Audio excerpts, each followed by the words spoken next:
Now, she is a former Mozambican freedom fighter, international advocate for women's and children's rights, and the only woman in the world to be the first lady of two separate countries. First, when she was married to Mozambique's President Samora Machel, and the second time when she was married to South Africa's Nelson Mandela.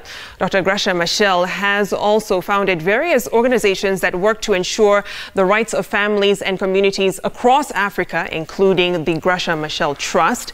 Dr. Machel was in a very exciting day when it comes to the empowerment of women economically.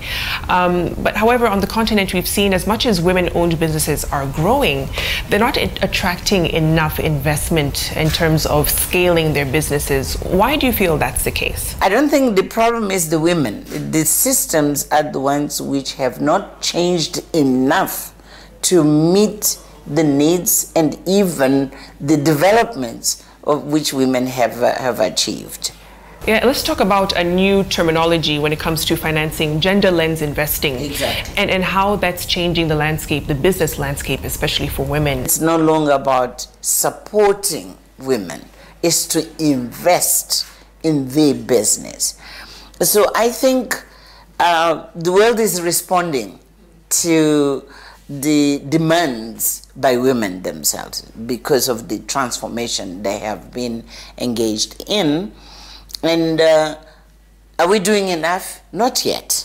But there are signals of changing the way we look at women, the space and the role they are playing in our economies. And that change, I think, is welcome, and it has to be encouraged, and it has to be multiplied. And you deal heavily in women's economic empowerment at your trust. What are some of the challenges or gaps that you've noticed in interacting with some of these women-owned businesses and enterprises as well in trying to grow them?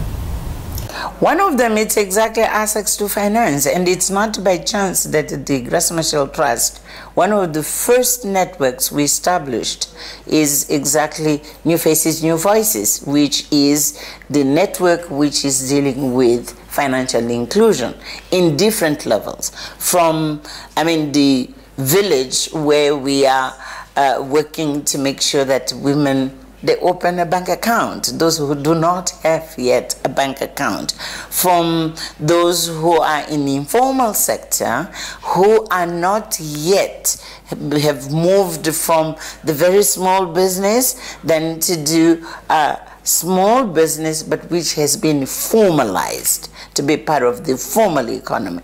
And then from when they are formalized, how to get capital then to grow, to become medium and to become big. So we identified that from the onset. And when we established the other networks like Women in Business, the agro-business, all those were on top of recognizing that whatever women do in whatever sector they are, the access to capital is going to be part of the game. You've once said that women must be willing to redesign the table, not just be at it. What does that redesigning look like to you? And do you feel women are actually making moves towards that? Women have proven that they are at a level they can play the game of different institutional framework for them to thrive with their business. So they are redesigning the table. The women are doing this. The second one way of redesigning the table is when we engage with the financial institutions, particularly with the banks, and we say to them, have you realized that if you have services and products which serve women, you are going to increase your business with clients which never default. Never default. Women don't. It is a new mindset which is being framed for institutions which are simply happy to make profit, but they are gender blind. It's a redefinition of the table as well. When we engage boards of financial institutions to say, have you realized that you are male-dominated?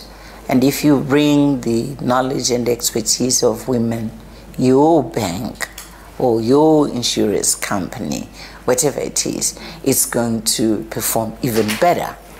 We are redesigning the table, and at the end of the day, if they bring 1/3 of women, that table is completely different of what it used to be. Most of the policies which are out there, they never, those who have adopted, they never came to ask women, what do you think? What can you bring as a contribution? Those policies fall on us, and we try to navigate, but we are aiming at a level where no policy will be adopted without us having sat at the same table which has shaped that policy. And no institution which is to implement policies which speak to a nation, so it speaks to us as women, will be implemented without women taking a predominant place in the implementation mechanism. So we are trying to do this in different levels, in different sectors, but we are determined that the time for women to be at the center stage, at the driving seat, is now. And speaking of which, because you've championed women's rights, women's empowerment across the continent, literally have become the face of when you think about it. And you've said that it is the second liberation for Africa. From what you've seen over the past decades, are you pleased with the progress so far? And do you believe the next generation of women coming can take up that mantle to ensure that your gains haven't been eroded? I recognize the progress, and I'm proud of it.